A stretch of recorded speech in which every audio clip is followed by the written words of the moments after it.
Good morning mga kamigos-migos. Bukay-mukay muna tayo at kakapaghatid ng bata sa school. Bukang tayo kasabay ng ating mga tropa. Yan mga tropa natin nagpapahinga.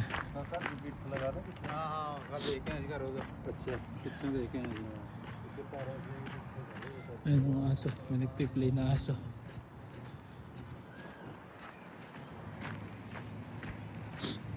So ganito, pag umaga, syempre pagkatapos ng work ko na night shift 10:30 to 6:30,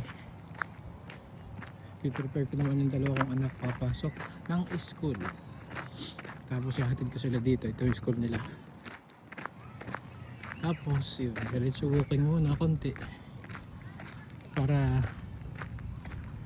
exercise naman, hindi puro kain na kain, di ba mga kamigos-migos?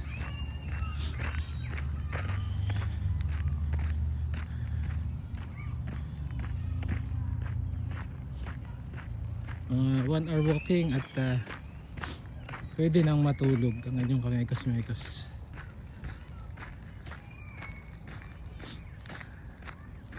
Ang hirap magtrabaho ng night shift at kuhan, wala ka ng time mag exercise talaga.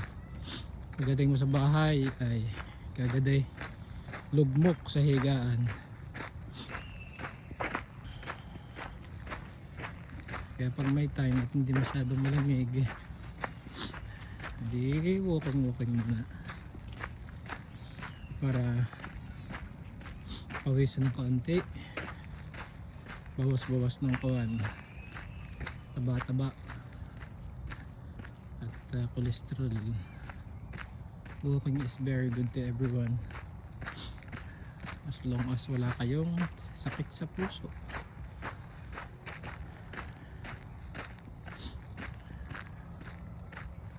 Very good exercise sa lungs and heart generally.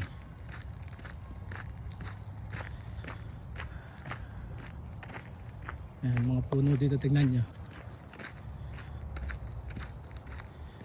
lalagas na ang mga dahon at fall na, winter na pati.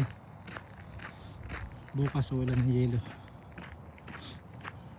hindi panlagkit na naman at pangbulas sa kalye. Tumusin na naman ang mga sasakyan. Hindi pa mga kamigos-migos, ingat kayo at kayo mag-exercise din 3 times a week.